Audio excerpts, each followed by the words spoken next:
You are watching Hockey in the Fort podcast. Now, with tonight's podcast, we've got Nick, Ed, and Don. Take it away, boys. All right, everybody. Thanks for waiting the extra hour with us. We had some issues come up with our other guest, Colin Chalk, which we are rescheduled for next weekend. We have a good one for you now, one that everybody's very familiar with. Komets head coach Ben Boudreau is on the line with us. So feel free to ask questions. If we deem them not able to be asked, we won't. Don't get mad at us, or do. I don't really care. So, man, there's a ton of people, Ben, so you're gonna be very popular this evening. Okay, all right. So, first question first. How you doing? How's the family holding up? How's everything going? Yeah, I think you've obviously, or for me personally, I've come to terms with it by now. So as soon as the reality that it was done and everybody sat home, I think the next thing was just spending time with the family, and got a chance to wake up with my son every day and spend some time with my wife, and we just hunkered down. And I don't think we went anywhere for the first 14 days after the guys got out on that Monday. Like we didn't do anything. We watched every show imaginable on TV and binged everything we needed to see, and just got caught up on a little mental relaxation. And it was good. You know, your mind's just so driven from the day somebody arrives in Fort Wayne in the fall, ready to play the season, until obviously they say the season's canceled. Your mind doesn't stop. So as far as just a mental break, that's what it's been here the last few weeks. Just finding a way to hit the reset button, and we're healthy and happy, and we're just hanging out. So life's not all that bad. That's awesome. So people are asking where Ed is. Ed is not feeling very well, and due to the shit that's going on, I told him not to even come near my apartment. So that is where Ed is, at home resting, hopefully. So yeah, you're kind of like me. You know what everybody's gonna think right away. Yeah. Ed's thinking, uh-oh. Yeah. No, wish you well. Hopefully you're feeling better. So yeah, you're probably like us and going stir crazy, except we're kind of breaking the rules right now, but there's only two of us. So yeah. And I played golf today, so that makes me look really great. Well, both of us have a 3-foot belly, so we have to stay 6 foot apart. Yeah. That's funny. So, man, we're getting a shit ton of questions for you. So I'm going to start in with a couple of them and go from there. So Mark Shepler wants to know your thoughts on your growth as a coach from October to the abrupt end of the season.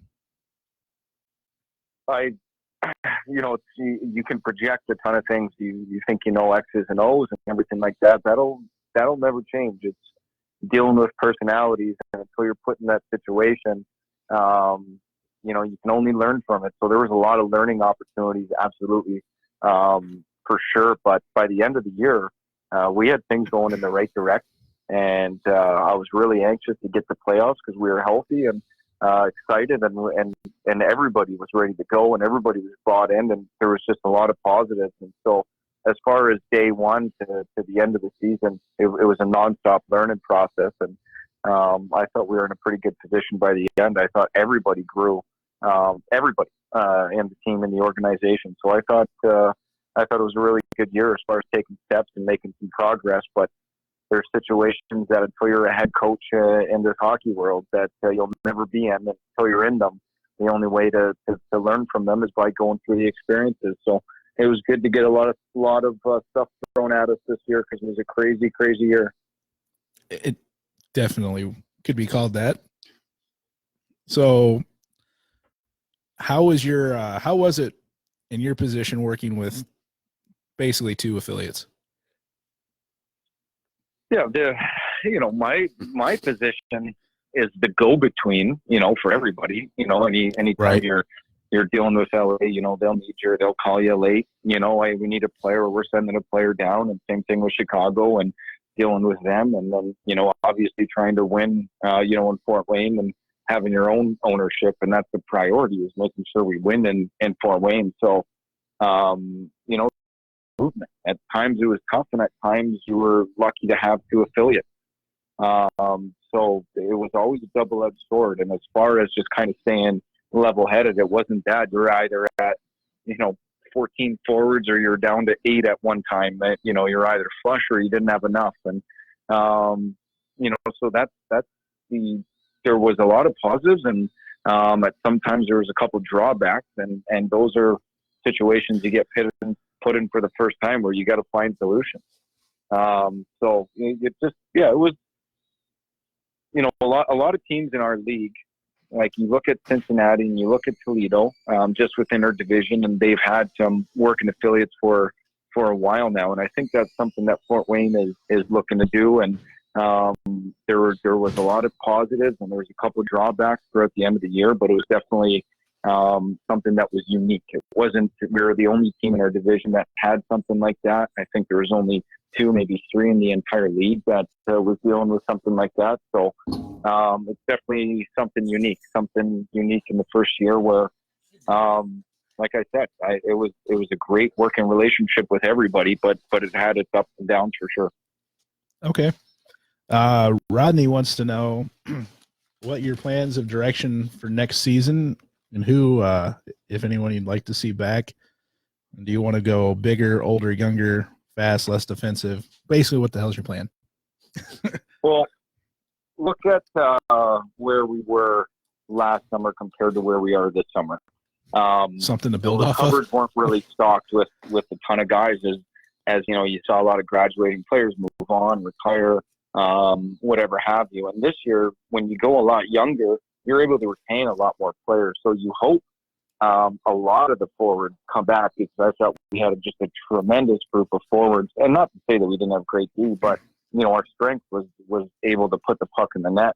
So you hope you can retain a lot more of these guys. I mean, we have the right to St. Amant, who was unbelievable, but he only played less than half the season with injuries. And Brady Shaw winning the team MVP. You hope a guy like that comes out back. McKenzie, Bowden, Bosarchuk, Petrozelli, and the veterans. I got to believe Jensen and Sid, they all feel great. So you look at your roster and say, okay, you want to keep that core together. You want to hopefully grow with that core for a little while, and that's something we had to build last year, and not.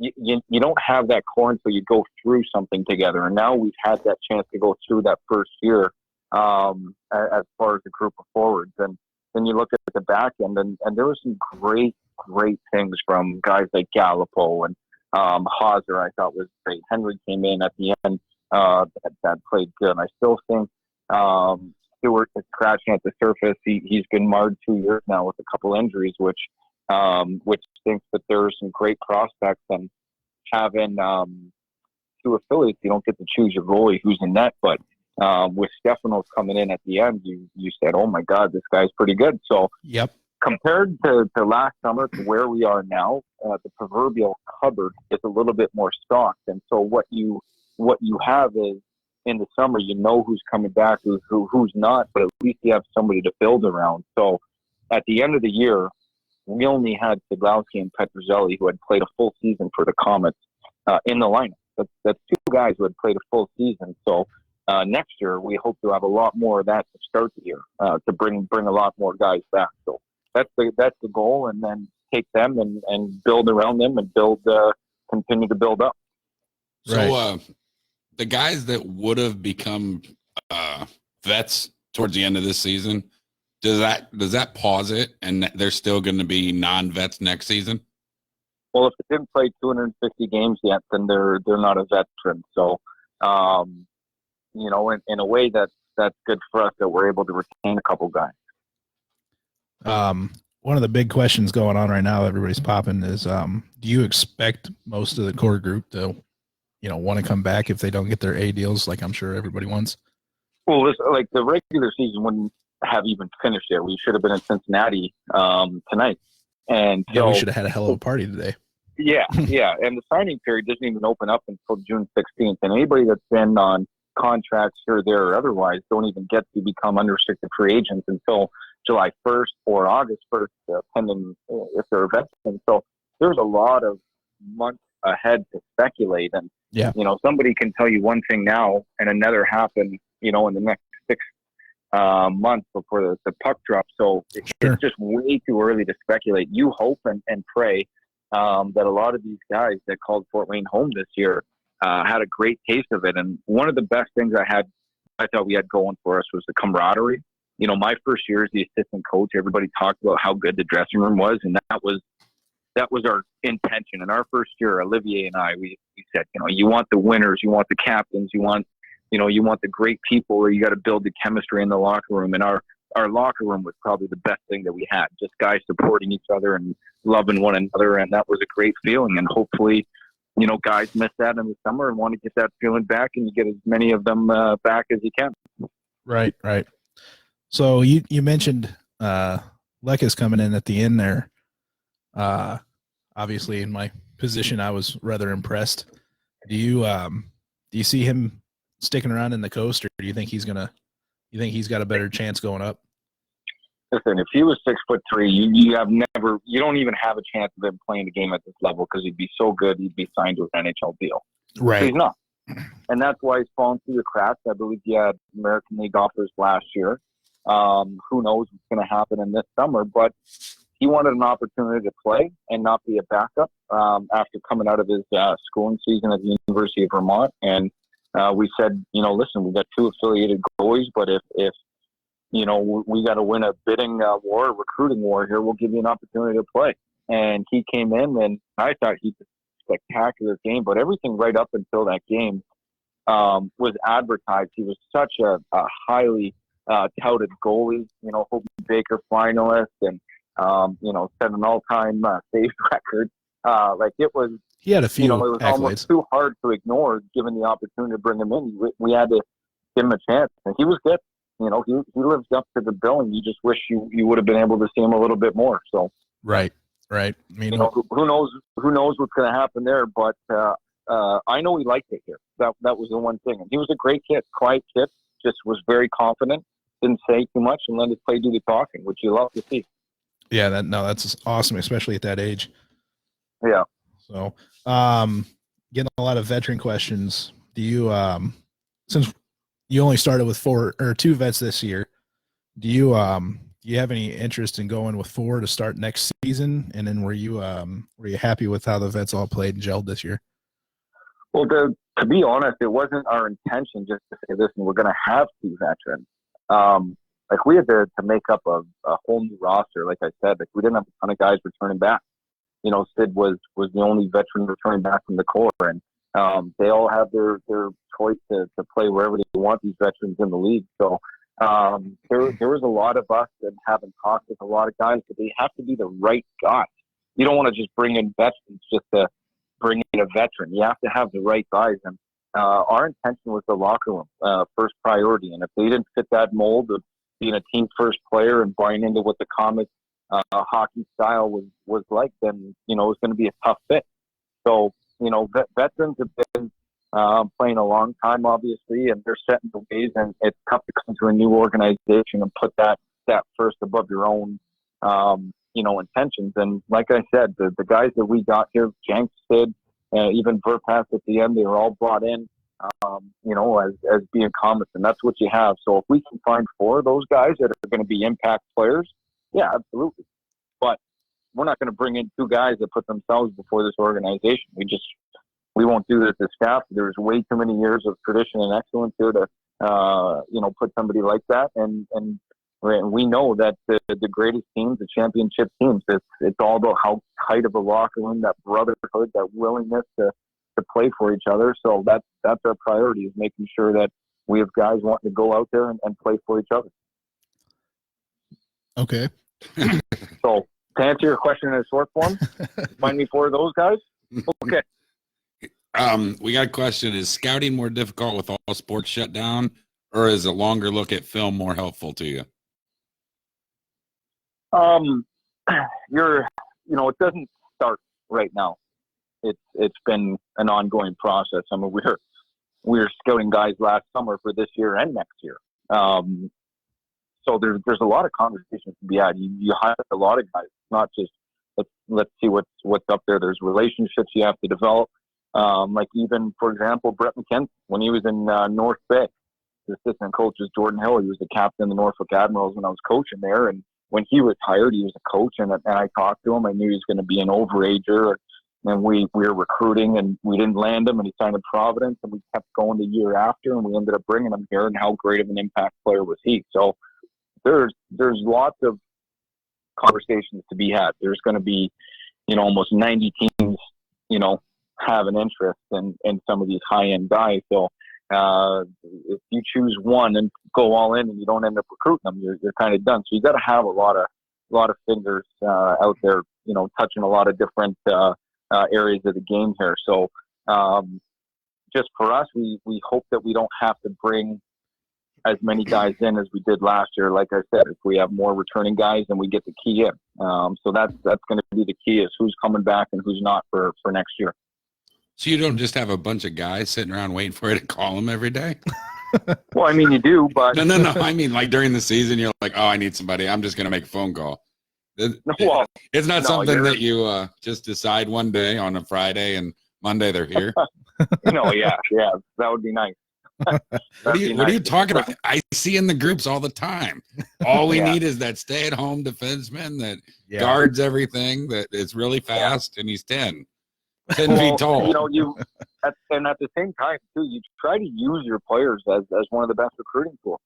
Matt Bowden came from one of the best programs in Canada, UNB, and there's a lot of great players that are graduating off that team. And, you say, hey, listen, tell me about your experience. Remember when you scored 2 goals and got in a fight in front of 10,000 fans on opening night? I don't think those players want to come here and do that. And, so that's a great recruiting tool. He got called up. He got put in front of the right people, and he played great. And, that goes a long way in your recruiting, when you can develop and send players up, and hopefully, some guys that don't have American League opportunities that want them. Maybe Fort Wayne's the best way to get that, is for coming here, helping us win and develop them and get to the next level. So, well, that helps your room too, doesn't it? 100%. 100%. When a guy gets called up, everyone's happy for him, and that's what we're here to do, is develop these players so they have an opportunity to go up there. So a guy like Anthony Petrozelli, everyone was extremely happy for him. Bowden, and St. Amant got his one game. We were saying, Jesus, it's about time. And everybody's happy for each other, and everyone wants an opportunity to play at the next level. So when you can deliver that, it helps that chemistry in the room. Right. So one important question that was asked with everything going on, obviously the Chicklets and the ECHL or the PHPA are doing a fundraiser for all you guys and players and stuff. Is there any way people can donate directly to just the organization players, or is it all going to go into one big fund? I think it's got to go into one big fund, just because that would be salary cap violation if anything went right to our organization and then we did anything extra for the guys. Like, they're really strict and tight as far as what they allow and what they don't. So as far as, if we have nothing to do with it, if our organization has nothing to do with it, and fans wanted to go directly to the players, that's one thing. But we can't facilitate that, because that would be salary cap violation. So we can't get involved in that. So whether they want to get a hold of the players directly, or whether they want to contribute to the fund, which I'm sure everybody would appreciate, that's totally on them. Gotcha. We will also post the link to that fund after the show's over on our page, so you guys can all go take a peek at it. Bill and Susan want to know if we're going to stay with 2 affiliates next season, one formal and one informal, or what? Do they have any type of plan right now? It's a good question. To be honest with you, I don't think those. I don't think we had a multi-year contract with either team, and I know that David and Michael are going to be in those discussions here in the upcoming weeks, as everybody's still trying to figure out what's going on. The NHL season hasn't officially been canceled yet, so.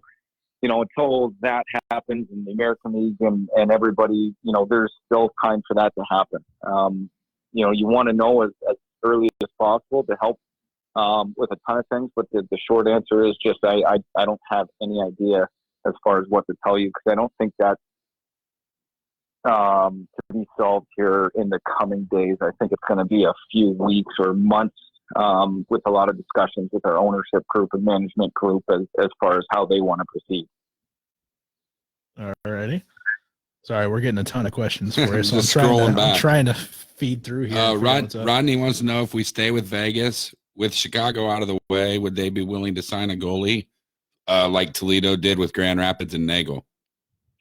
That's, again, too, like a great question. I mean, there's a lot of great goalies out there, too. You'd love an organization to come in and say, listen, we're going to give you one of the best ones in the division. I mean, we saw Luukkonen in Cincinnati.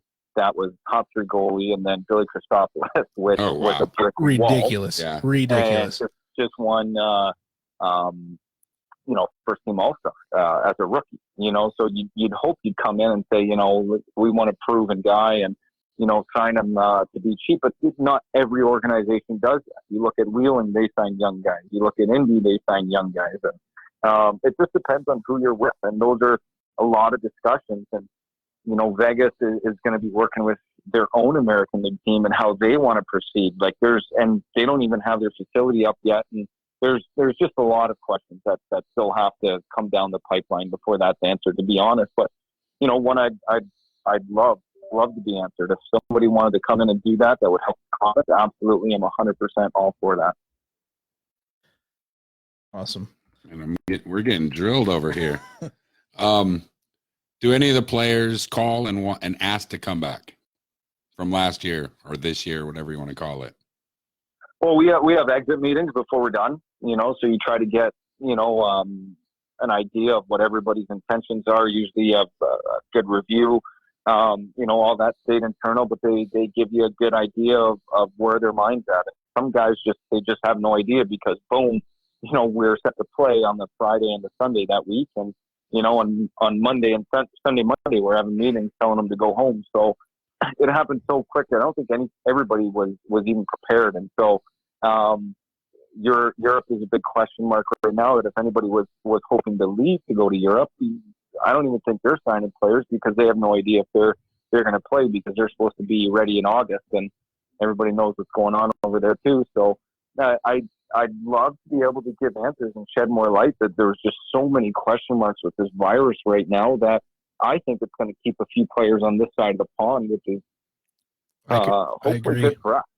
Like I said, I really liked our team at the end. You look, when we were healthy, we had our guys down here. There was, our first third was great. Our second third, not great, obviously. And then the last third of the season, I thought was 10 of 14 going in the right direction. So there was a lot to like, and you just wanted to see how it would have been able to finish. So you want to be able to bring a lot of those guys back and give you the same opportunity for next year. You look at a few of the things that you did well and you say, okay, if we can come close to repeating that, that's great. And the things that you didn't do well, you try to clean up and hopefully bring in a few guys that can help with that area. But, we knew that the Komets, the organization, the fans, everybody loved the tough team. The Steve Fletchers, the history, like even Kaylee Schrock getting inducted, you see why they love this style and brand of hockey. And if you don't know Komet hockey, you don't understand that. And for us in the 30 years to have the best average attendance in 30 years, I think it's correlated with the fact that we had one of the best high-scoring offenses, the toughest team in the league, the fact that we led in penalty minutes and all majors. I mean, those are great things, and why wouldn't you want to build on that? Like, bring a lot of those guys back, because that was working really well for us. And the things that weren't, those are the guys that you want to go and bring to the team and add to the mix. Hey, by the way, I haven't got a chance to thank you for the great show in Jacksonville when me and Don made the trip down there. That was quite, was enjoyable. I appreciate that. Yeah. Well, how were your seats? Because mine were pretty good.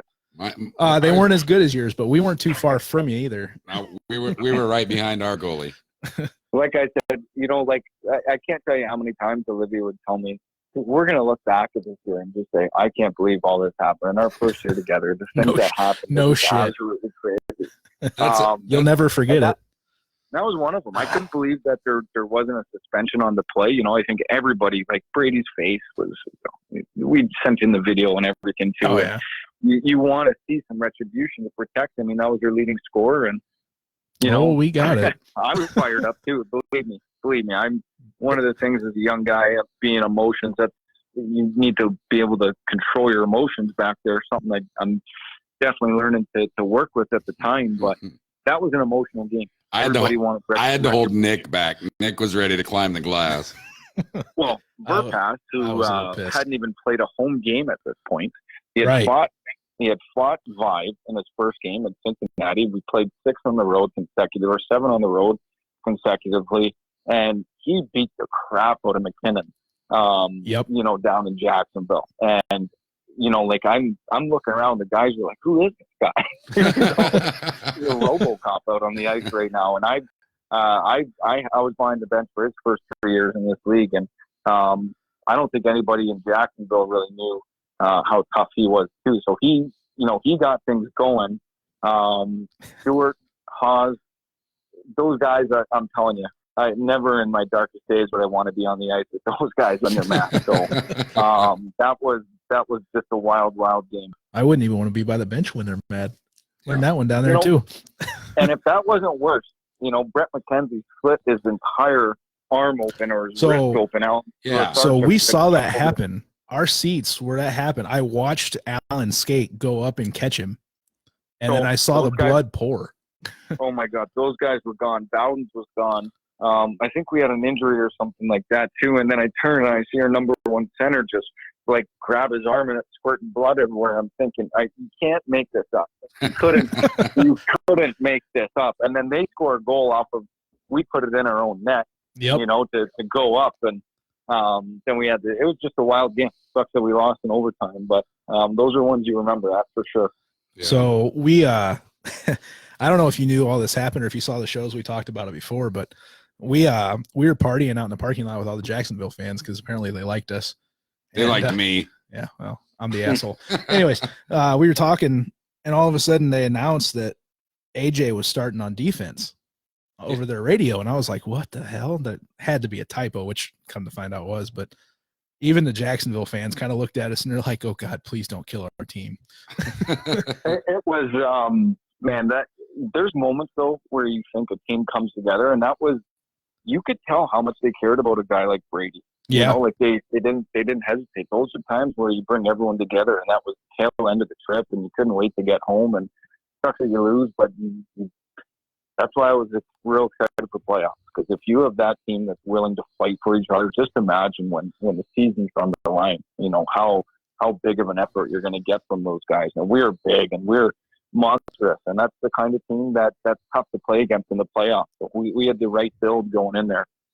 Now, how would you have felt going into the first round if we would have had to play Toledo with the season that we had kind of against them? And what was it against them? Was it just the rivalry that got to the guys that kind of just made them overthink everything, or? I think we were clutching our sticks by the end of it. I don't think when they had beat us like 4 or 5 times. It was just. We had almost dominated every single game on the shot clock. And, we have this new analytics program, and every time the analytics came back, we would always generate the more scoring chances, but they were just more opportunistic. At first, the first 3 games or 4 games, it was just about the power play versus the penalty kill, and they killed us on that, and that was the difference. But then we go into their place when we lost 3-1. I mean, we scored 1 5-on-5 goal, couldn't score on the power play. They scored 3 power play goals, couldn't generate anything 5-on-5. So, and at the end of it, we were gripping our sticks, but I thought we played them real good. We had a couple stinkers that we weren't ready for, and that was, to be honest, when you look back, you're not going to make excuses for the first 9 games that you lost in that 10-game series. But I will tell you this is, we had a lot of learning to do. And we had a coachable group all year. And that last game, we put it together. We knew exactly how we had to play. We knew what we had to do to beat a team. And like I said, we had a young team, a young group that was just coming together to figure out exactly how they needed to play. You look over there and the guys that they've had it, they know how to play. They've been to the finals. They've been to the conference finals. They've got the first backs and the Hensits and the bonuses and the Kodaks. And, they've had a lot of veteran guys over there playing together for a while. So you had a group that knew exactly how to play, and you had a group that was figuring out how to play. Yeah. And we were going in a real good direction. And I'm telling you, come playoffs, who knows? Just based off the regular season, everybody knows that it doesn't mean anything once the puck drops. And we've proven time and time again that when we were healthy this year, we're one of the most dangerous teams in the league. Yeah. Yep. Hey, we're getting behind on our questions here. What's the best part of having Olivier as an assistant? Trust the guy with everything. And he, let me tell you, deserves full marks. He's a truest Comet. He's one of the biggest believers in this organization that I've ever met. Love the guy to death. He works extremely hard, and his heart is in it to win it for this organization. He puts everybody and everything first before himself. I couldn't say enough about the guy. He's just he's unbelievable in so many ways. So what's the funniest Olivier story on the season? Well, I was shit talking him, as we usually do. We usually banter. We always have a contest to see who gets to the rink first. I know when he drops his kids off for daycare, that we're always trying to get there before each other. So we're doing a lot of shit talking. And when we got to the practice rink, I was, calling him weak or something. So he picked me up by one hand and put me in the garbage can. So, he's just, he put me in my place real quick. So yeah, he reminded me. Oh, I could picture it too. That's hilarious. Yeah. So this is kind of we I don't know. We just have we have a great time together. Our wives will make jokes saying that we got something going on, but no, we just always call and always in communication. He'd be a great GM because I'm telling you, this guy's always out there looking for prospects. Great thing. We shared a 64-ounce steak in Idaho. It was awesome. You mean you couldn't eat 64 ounces of steak? No, I couldn't even eat 12 at night. I left everything in the lobby of the hotel when we got back. So I was upset. Oh no.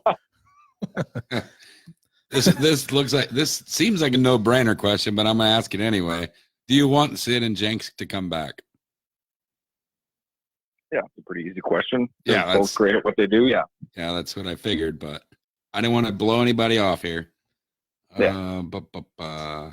Blaze wants to know if you're staying full time in the U.S. this summer or going back to Canada. And I know he's not going back right now, Blaze, because none of us can. Yeah, it depends on what you want to do. No, I'm kidding. June 30th, my visa expires, so that hopefully everything gets done. June 16th is the first signing period. So in order to extend your visa, you have to prove that you're here to coach a player that you signed. So for the most part, right up into the end of June, we'll be in Fort Wayne, my family and I, and then we'll be going back into Canada just as our visa gets the approval and everything. We've got a hockey school, hopefully, that finds a way to go on, and once that's done, we'll be right back here. But we've got a house here. We got our kid in daycare. Well, not during this, but we're in the community.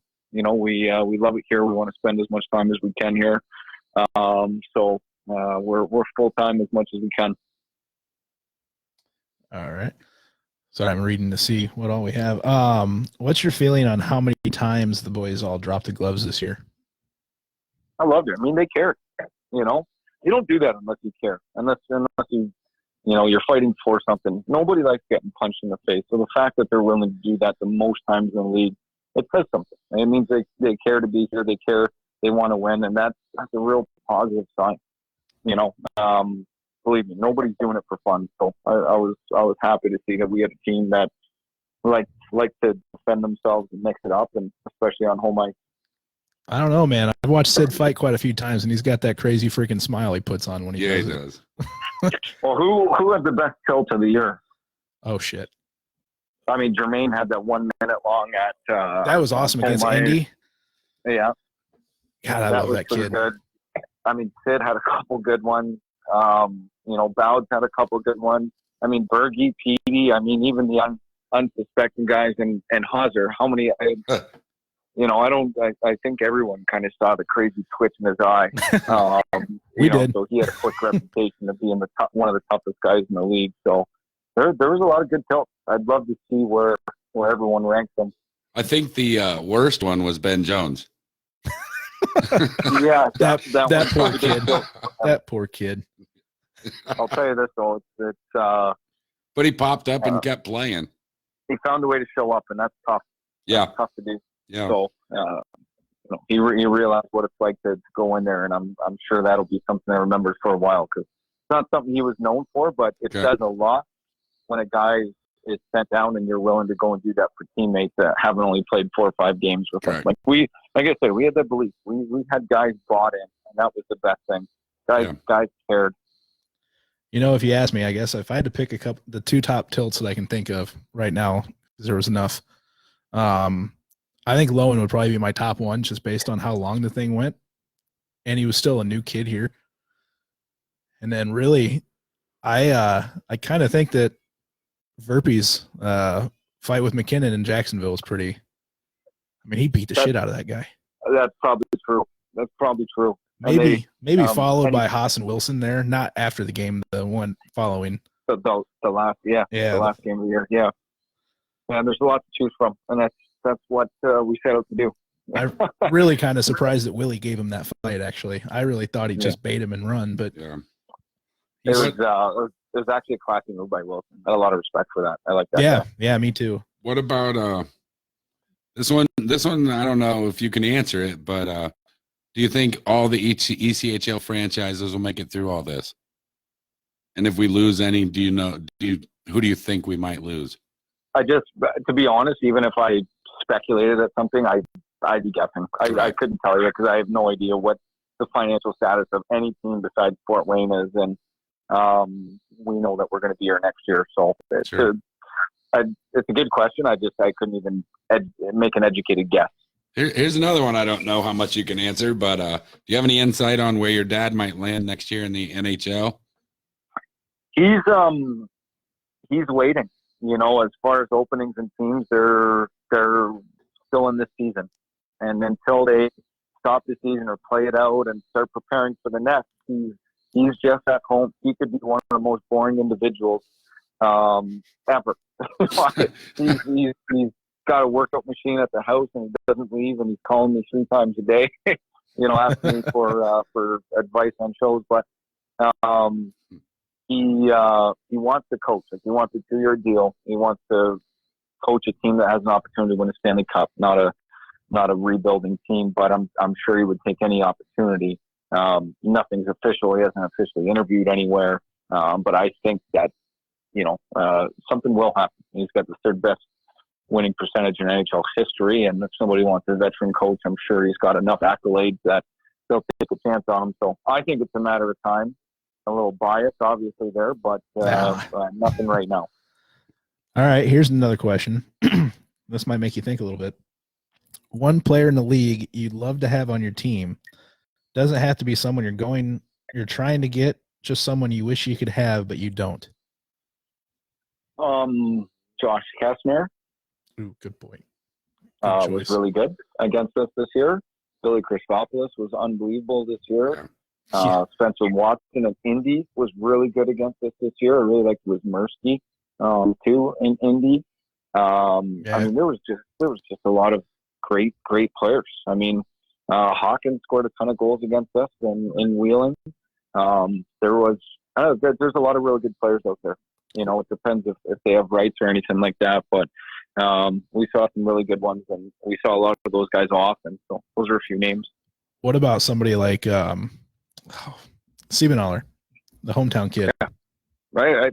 I would love to have an opportunity to talk to him, but the way it works is that he was on an entry-level deal and then an American League deal, and his rights are owned by Pittsburgh and Pittsburgh and Wilkes, and until his contract expires through that signing period, they have the opportunity to re-sign him. And sure. If I go and try to talk to him about a contract, that's called tampering, and I get in a lot of trouble for that. So Blake, I'll say this about Blake: he was a great right shot defenseman who can skate and shoot, and he's got size, and the fact that he shoots right is very attractive. He's a great hockey player.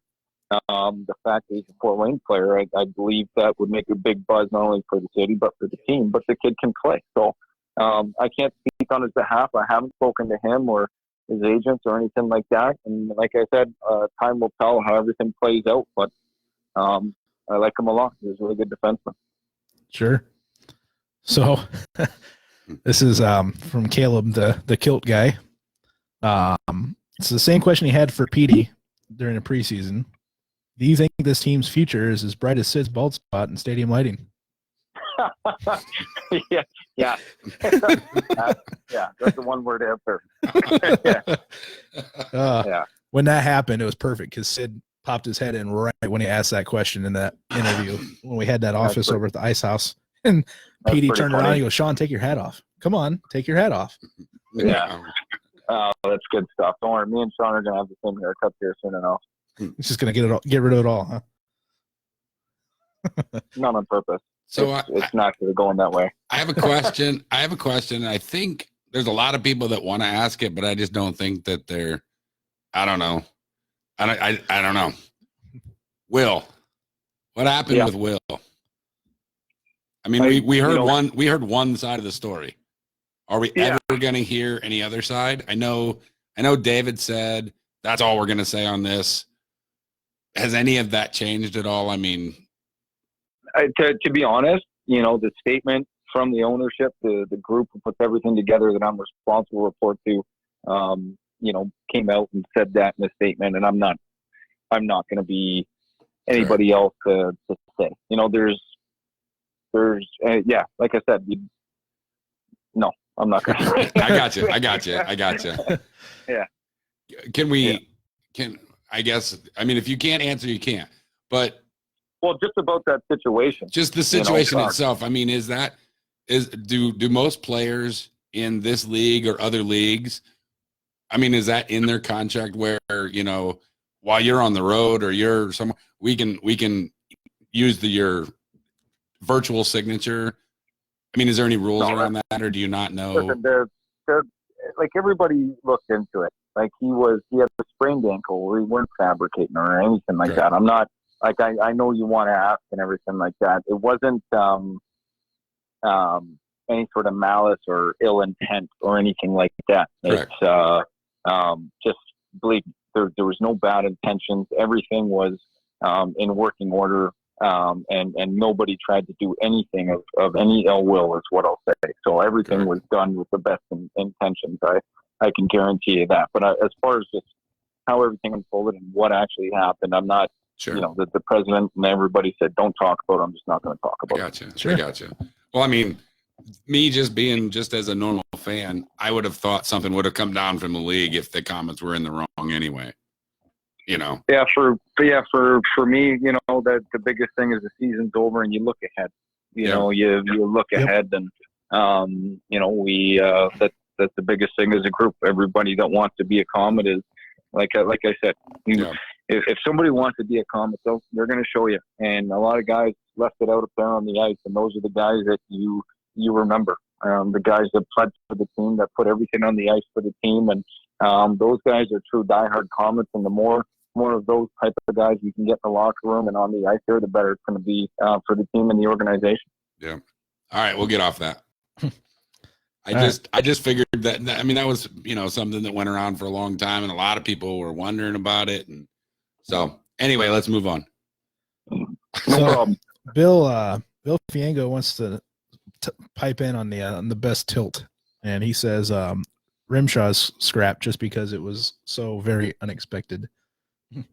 Unexpected, but inspiring. Like, we led to that one. Like, that's when you knew, like, they cared. Okay, like, let me tell you, Drake's on an NHL contract with Los Angeles, and he's not there as an NHL player second year.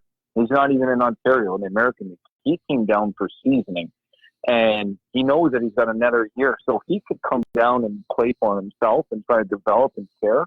He doesn't have to put his body on the line. He doesn't have to risk an injury and getting a fight. But you know what? He cared. He wanted to win. He went out there, put himself first, because that was the type of guys that we have.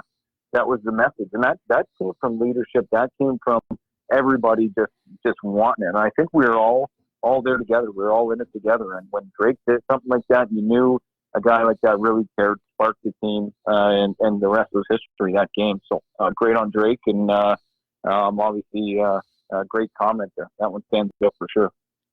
I think I realized that they were here for the team and they cared when Berg fought in overtime over in Toledo. Loved that. That was the turnaround for me too. Yeah. That kid was awesome. I love that kid to death. But yeah, great kid. So since we didn't ask this question when you were on the first or second or we didn't third time, I don't think so. Are you sure? I don't. Did we ever ask you about what food place is your favorite? I don't remember. What food place is my favorite? Yeah, between Coney Island and Powers. Oh, between Coney, I'm a big fan of Coney Island. If somebody comes, like if somebody's visiting out of town, I'd bring them down to Coney Island. Like as a Fort Wayne, you have to come here kind of thing. Yep. You bring them in the back, like through the dishwasher, like you're the Godfather, you know? Hey, have a seat over here, you know. What about And I'll say this, Powers, great burgers, okay? But yeah, for that day until the next morning. okay. great burgers, horrible shit? Legs took me there for lunch after practice one time. We wore our tracksuits and we sat next to the grill. There's your first I problem. remember that story. Go ahead, though. I love this story. My tracksuit for the next week and a half stunk. I threw it out. My car stunk. My home stunk. Everywhere I took it. It was like the BBO on the Seinfeld episode. Oh, God. Where they couldn't get the stink out of the car. So almost great. had to sell my car. So loved the food. Couldn't get rid of the stench of grilled onion. What about Doherty? He went to Europe but never went. Did he retire and quit on the team? He went to Europe but never went? Yeah. Well, there was a story that he got offered a contract in Europe and then like a week later he was gone. So to be honest, I have no idea. I didn't know that he never would have went. He came in and there was no ill will at all. He just said, "Look, here's an opportunity. I'm familiar with it." He was going to finish out playing his career in Europe, you know, as an older veteran, and you know, with his knees and everything like that. And I didn't hate him for it. He was very honest, and but to tell you the truth, he's the first I'm hearing of. So I gotcha. Larry Schmidt said, if the team was shorthanded again, would your legs throw on a skates to fill up the roster for a game? you know what, Larry? I've been asked as an assistant coach 5 years in a row by players if I could go out there in the short-term thing. And I'm flattered to think that they would even think I have the conditioning to last more than one shift out there. But there's no physical way that we could do it. Would it be in a pipe dream like they do in the Federal Hockey League where the GMs and the coaches are going out there? Yeah, but this is a way too professional league to have somebody like Legs or I going out there and absolutely ruining the product on the ice. You stick to men's league or garage hockey with their little guys. Hey, I've seen you mix it up pretty good in men's league. It's okay. I won't bring it up, but I remember a night. I know. You can't fight. You're not allowed to. You can't do that. Ed brings up a good point. He said you need to take the boys to Powers and Coney Island so when we ask the question, they can answer it. I think that should be part of the rookie party. I think if you do a rookie party in Fort Wayne, you should make all the rookies go and stand by the by the grill at Powers. Make them. You're going to screw up the rest of their night, man. They're make them spend 2 hours at Powers by the grill. That would be a great rookie thing to do. Oh man, you can't do that with rookie party. They'd not. You couldn't have those guys do anything the next day. Yeah, even more so than normal. When I went through my rookie party, I was with Michael Neubreth, who was the goalie in Philly and Washington, and for a while, and a Russian draft pick named Victor Dovkin. There were only three of us, and I was so sick. I hated one guy in the team, and he was a veteran and made me drink my face off, and I couldn't even move. And the next week, we had a practice the next day to sweat it out, and I happened to see a camera crew following me around. I was playing for South Carolina that was affiliated with Washington, and they had a camera crew, which was Lindsay Sarniak from ESPN, that flew down to do a story on me, and I could barely even move. That I puked in the middle of the interview on camera. My rookie party. It was so bad. I have terrible memories of it where it wasn't fun. So I would hate to have any player ever go through that because they're supposed to be about fun and they're supposed to be about good bond memories. So team building, man. Yeah, that sucks. You had a shitty rookie party. Yeah. What are you gonna do? So redo it 15 years later. So since Corey, the guy from Indy, isn't on, he had a question for you. He wants to know if you're on Team Joe or Team Carol. Team Joe or Team Carol? Oh, I'm a Joe guy all the time. Or all the way. My wife and I were watching it.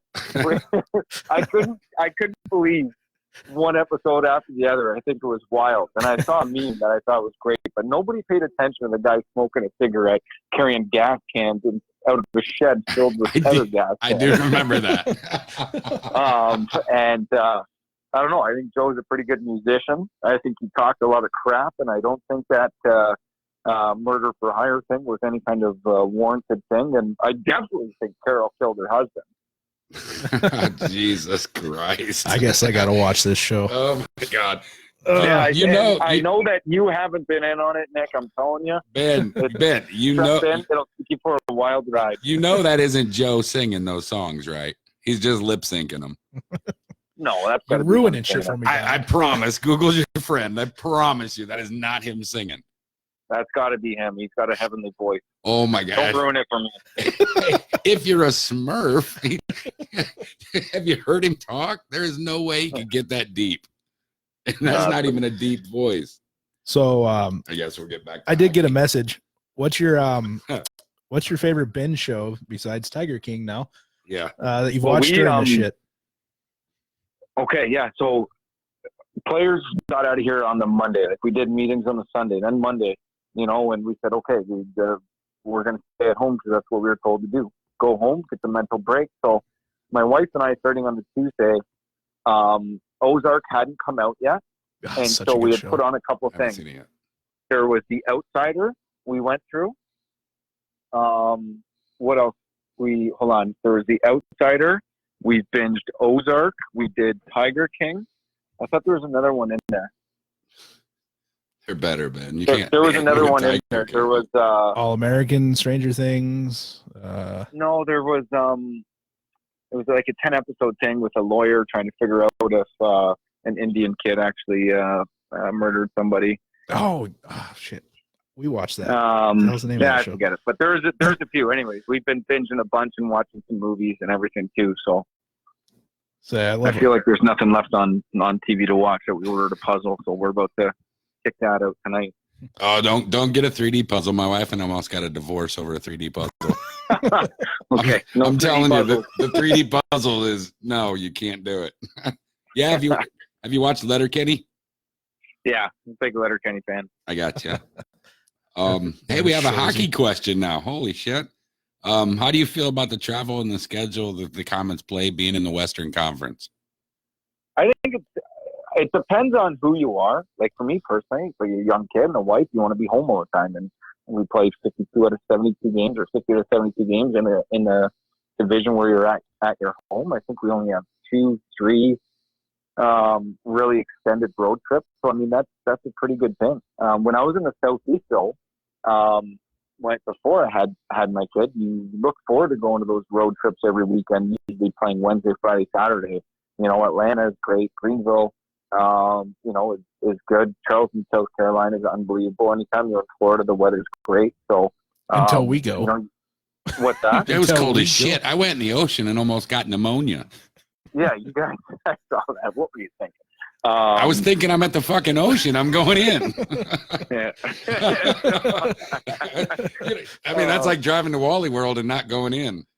And you know what, too? Like, you see the schedule come out, and you're like, yes, Florida at the end of January compared to Newfoundland in the middle of February from the year before. I got out of the ocean, and there were two girls walking down the beach, and they had like parkas and hoods and I'm just in my shorts with no shoes. You're praying for good weather, but it wasn't all that great when we were there except for the first day. But do I like to travel now? Yes, absolutely. So I would assume the same guys, like the veterans, like to be in their home. The young guys like to see a lot of the cities and go out. But for me personally, yeah, I love it. It's always fun. I love road trips. It's easy. Like believe me, I've ridden the bus a lot. And when we were in Norfolk, the closest team was 7 hours or 6.5 to Reading, Pennsylvania. So every single time you're going on a road game, minimum 36 a season, that you were on the bus traveling a ton of distance. Here, Kalamazoo's what? $1.45, Toledo $1.45, Indy 2 hours, Cincy 3 hours, Wheeling 4.5. Like, I mean, it's pretty great travel to be honest, to be in your home every single night. Yeah, but that ride to Wheeling sucks. It's so Yeah. boring. Usually it's the But ride that's home not on even the bad. bus. Like the 4.5 isn't even bad because it's 2 hours shorter than what I was used to in Norfolk for those 2 years. So, Yeah. you put everything into perspective. Sometimes you forget how lucky you are in Fort Wayne. So do you think our division is the toughest division in the coast? Yeah, I do. I mean, there's some good divisions, but even the West is pretty good. Like you saw, like 3 really dominant teams. In the West, like Utah was really good, great affiliation with Colorado, and Allen was unbelievable this year. And Idaho was really good. So they had 3 real strong teams. For us, I'd like to consider us one of the same, a real strong team, even Indy. So, and we knew Cincy and Toledo were right up there, and Southeast had South Carolina and Florida, and the rest were kind of mediocre, and same thing like Newfoundland and running were sort of running away with it there too. But I do like to think that we play in a real tough division, real good coaches, real good organizations with some real good players, and they're tough games every single night. I think it's the most physical division in the league by far.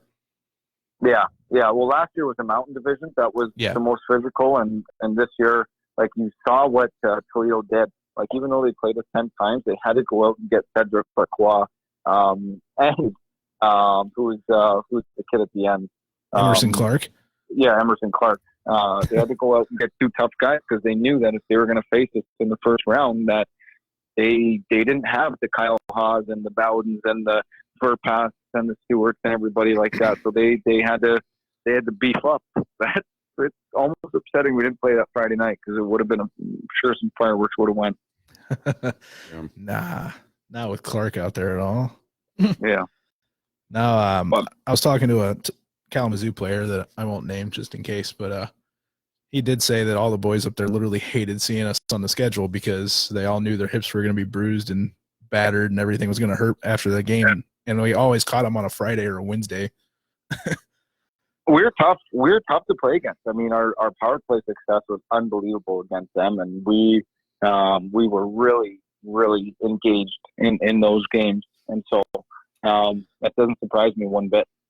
They're, like I said, I felt we battled every single team in our division real good. If our numbers weren't just so lopsided against Toledo, I think our record would have been, out of this world here kind of thing. But that's part of the growing process. And you look back at it and say, it was pretty good. Wasn't perfect, but hopefully next year we win a lot more of those crucial games against Toledo. So how much did you and the guys appreciate all the road support from the bus trips and fans traveling to away games this year? And did any of the guys say anything about it? It's the best thing because like we use it as a recruiting tool, right? Like nobody wants to play in empty rinks, right? So we say that all the time in the summer. So believe me, Gallipo and McKenzie, who were roommates on American League deals last year, that was the biggest selling point. They come here, they notice it. Those are big things for guys like that. Or even like a guy like Adam Henry at the end. How many fans did you play in front of University of Manitoba? There was 100 people in the stands. He comes down his first game. There's 9,000. So those are huge recruiting tools. And then when you see everybody on the road, it's awesome.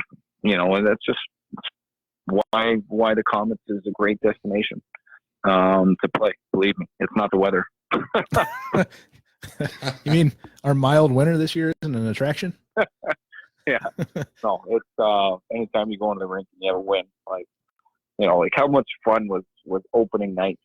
That's awesome. That's a memory that, I mean, when the orange sticks are waving and going nuts and we score 17 seconds in on the first shot and you get guys fighting and going to shorthand. Oh, it was unbelievable. I'll never forget that. You couldn't have asked for a better opening to a season. And then, like, what's your last memory? 7-2, 4 power play goals. You had everything. Just domination. The induction the week before of Shockey and Doc. Those are a lot of good memories. I think winning 4 or 5 straight on home ice, those are great memories. So that's hopefully those are the things that stick out in your mind as or in my mind anyways, as I go through the summer. Hopefully a lot more of those. Was it opening night when Bowden's helmet stuck to his hand? Yeah. So. I thought it was. That was nuts, man. You could even see his face like, I didn't mean to do that. Yeah, you could tell it was an accident. Yeah, that was not a good call. No. Larry piped in again and says, we've seen your golf prowess online. How's your putting game? Because Don is a putt-putt pro, and he said he can beat anybody at putt-putt. Okay. My wife got me this little putting mat for Christmas that me and my son have just been working on. But putting, I would just say it's okay. My wife is a better putter than me. You know, she buries all the long putts. And I'm just an okay to a above average golfer. I just love getting out there. I'm telling you, it's a great mental relief and a good form of exercise too. I walked the other day. I got out there, so it was a pretty good thing. Nothing wrong with that. No, it is nice to get out. I finally did. So did not is shoot Larry very a well. golfer? I don't know if Larry's a golfer. Is he a golfer? He's not a golfer, I don't think, but he's also a putt-putt guy. They used to play in all these tournaments all over the place. I've seen his slap shot. It wouldn't surprise me if the guy could hit a ball. Got a pretty good shot. Yeah. Let's see. We got a couple others. We've seen how Don plays goalie. His putt-putt can't be much better. Oh, he's getting roasted out here. He's getting roasted. He deserves it. What are you guys doing to stay sane? I want to know. Fuck you. Who's got the fucking trophy? Right there. I win. So, like, how do people get their hockey fix? Like, that's what you guys should be telling me. So, like, for me, like, there's like playing a few rerun games. Like NBC did the Washington Pittsburgh series. I loved watching that. Like, there were some good old games in there too. I watched that too. But you know, you're not ready for hockey to end. Usually, you have that send off for the Stanley Cup. It's not reality. I still think. So I'm like you, man. I've been binging. And me and my wife have logged hours upon hours of Netflix and Hulu. So, my dog's digging in the stuff over here. And then, I mean, I played golf today and then playing NHL 20 on PlayStation and stuff, which I'm not really a gamer, but I've gotten more into it in the last 3 weeks. So, it tells you really quick if you have hobbies or not. You know what? I'm not a big video game guy, but when I grew up, I was playing, you know, the original Nintendo and Super Nintendo and that type of stuff. And so two Christmases ago, I got an original Nintendo for Christmas, but hadn't played it much. And actually, I stole a game from Olivier, Zelda.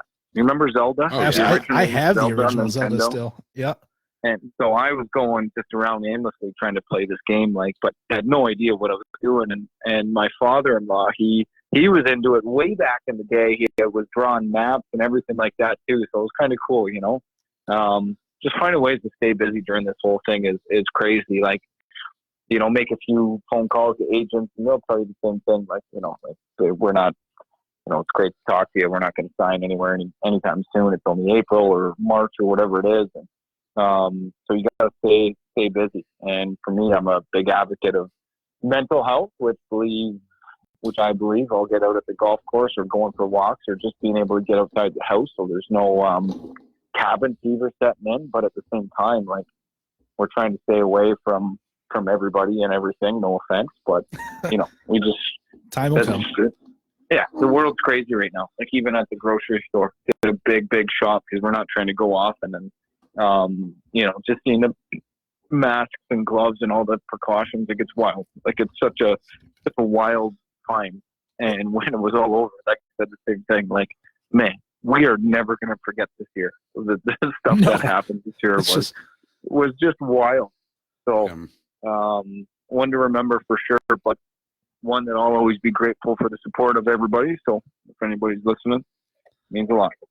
I will say now, after all this stuff, is I don't think I'll ever take friends and family for granted again. Yeah. Just because you never realize how much you lean on people until you can't, you know. It's crazy. It's wild. It's just wild stuff. So everybody's just hunkered down and doing nothing. So I hope this thing passes relatively soon. Quickly.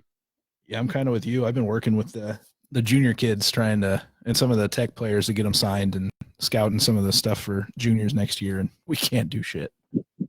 So, well, I want to get, like, now that it's the off season, like Olivier did this unbelievable thing last year as far as recruiting. I'm telling you, he's a hard worker. Like, you print every free agent or every possible player that you have the ability to sign. And he printed them and created out boards of like priority, statistics, these guys, this, and he was, Like a like he draft was a board kind of? madman in our office. Yeah. Like, a bunch of pins and printing out the elite prospects or the stats of every available player. And, you go in there every day and shoot the breeze, and you're trying to contact these agents, contact these players, and just keep going at the board. And it was truly a great summer as far as that. And Olivier loved it, and he was great at it. And we just, like I said, we supported each other, and I thought we put together a pretty good team this year. And I'm anxious to get back in there to start working again. You're just anxious to beat his ass to the office every morning. Yeah, 100%. Yeah. I saw his name pop up watching, so I had to say it. Yeah, big legs there is the biggest thing I think that we both miss, Legs and I, is the breakfast at oh my God, Sunrise? Sunrise. Hell yeah, that place was awesome. Yeah. Thanks for the recommendation there, by the way. We had breakfast 2 or 3 times there this year total. That's it. Really? Including the time we went in the summertime, or? No, not really. Oh, okay. I was going to say, because they knew you by name. I took my wife and son there one day, like on an off day, and said, "Where's your boyfriend? He's not here." And this was my wife's first time. She says, "Oh, how often do you come here?" Never, ever. I don't know what they're talking Yeah, it about. was good. Those were the good old days. That was only a few weeks ago, I guess. Those were the old days. Things have Yeah, changed. yeah. So, all right, buddy. Well, we won't keep you from your puzzle and family time and all that stuff, but we appreciate the short notice. And once this stuff's over, we will get together. Hey, can't wait for that. Can't wait to get back on the ice. So thanks everybody for listening, and we'll see you soon. All right, buddy. We'll Thanks- talk to you. Thanks a lot. All right. Thanks. Bye-bye. Yep, see ya. So if you didn't notice, that was our coach. So Yeah. for everybody joining in late there, that was a really good conversation. So jump back on and watch from the beginning. We do have a bunch more stuff in the works. Obviously, we're a little we're hindered now, just like everybody else. So, like we said, Chalker's going to come on next weekend. There was some stuff that came out tonight that he just couldn't do it. So, and he apologizes to everybody that was looking forward to it. He told me to tell you guys that. And we might have a couple other special guests with him that night to jump on. So, April 14th, we're going to have another show too with Brandon Warner. That'll be a fun one. Hopefully in person, never know. So, we're also scheduling as soon as we can. We're going to host an NHL 20 tournament to benefit the player relief fund too. So we're setting that up. Might be some names that you're pretty familiar with involved with that. So, doing that stuff and some other shit. So, Don, you have anything? Not really. I don't either. Oh, hey, the Komets posted a thing. Look for Larry's video, the Hockey Night in Fort Wayne video, and go do that because they're looking for fun stuff to do. So take part in those things that they're doing because their marketing guys are doing pretty good at it, trying to keep everybody with smiles on their faces. So make sure you do what you can to help those guys. So, and we appreciate all the thanks and good jobs too. That means a lot right now with all of us not doing anything. Me and Don really aren't doing a whole lot except for delivering food to people. I put the battery in the golf cart and drove it around the park. I found out from a park ranger that you can't have golf carts in the park. Oops. Oh well. But he said, I said, well, it's registered and I got plates and it's got, lights and turn signals. And he's like, yeah, but you can't be in the park. And I'm like, okay. Don't argue with him. He's the authority. Yeah. So, one thing I want to do is we're going to make a post later for ideas for things that you guys would like to see us do over the summer, like get-togethers or something like that. Since obviously our season ended 3 months premature, everybody's gonna miss each other by the end of it. So, and we are working on that prize package for Bill and Susan from fantasy league. yeah, we were place we working get on that it is already. closed, so- Yeah, everything closed up, so nobody will give us any free shit when they're closed. So we'll get to it. I promise. We didn't forget about you. So yeah, well, think about some ideas that you want to do, whether it's go out and play around the golf and have a get together at the American Legion or one of our other sponsors. Don't forget about local businesses and stuff either. So all of our sponsors are closed right now, except for Rudy's shop. They're still open and they're delivering. So everybody else is shut down. So even Copper Candy got shut down the other day. Really? Yeah, they got shut down. Excise said, you guys have to close. You're not essential. So yeah. Think of some ideas, have some fun with us, and give us some ideas of what you want to see us do. I mean, within fucking reason. No, fuck that. Throw it out there. Who cares? I'm not running around in a jockstrap. Somebody already said that. Oh, Jesus. Recreation of Jackass. I'm not doing that shit. Nobody wants to see that. We'll get Boosh to do that. Jesus Christ. Oh, and he's watching. That's all right. He's got experience. Yeah. He can train us. He knows the Disney crew. Yes. But yeah, so we're going to put some stuff up. See, Randy already wants to play golf.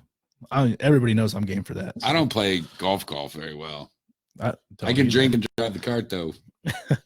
So we'll come up with some ideas. Look for some other stuff from us. We'll I can be somebody's caddy if you pay me. Don't do it. I will. I'll drive that some bitch around.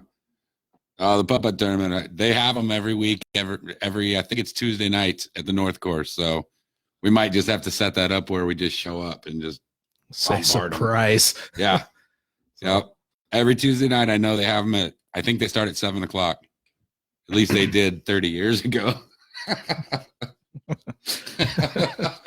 Probably don't even have them anymore. Oh, they still have them. So, all right, everybody. Well, we'll post a couple things. We're going to do one of the hockey night and Fort Wayne things too, at some point or another. So we're not forgetting about you, Larry. We got you. Everybody say hi to Larry too. He's hunkered down. So it's not that he doesn't want to be here, but he's playing it safe. He definitely doesn't want to come because I even got him a present and he didn't come get it. Oh, you kissed my ass. I even have that with me too, Dick. See? For those of you who don't know, that is a skate guard that is already removed from a skate. Hold on, I got a skate. You want it? No. No, because I'll never take it off. It'll stay here forever. All right. I think we're done. So yeah. All right, guys. We're all done. So we'll see you for sure next weekend with Chalker. So and some other stuff. Yep. All right. We'll see you.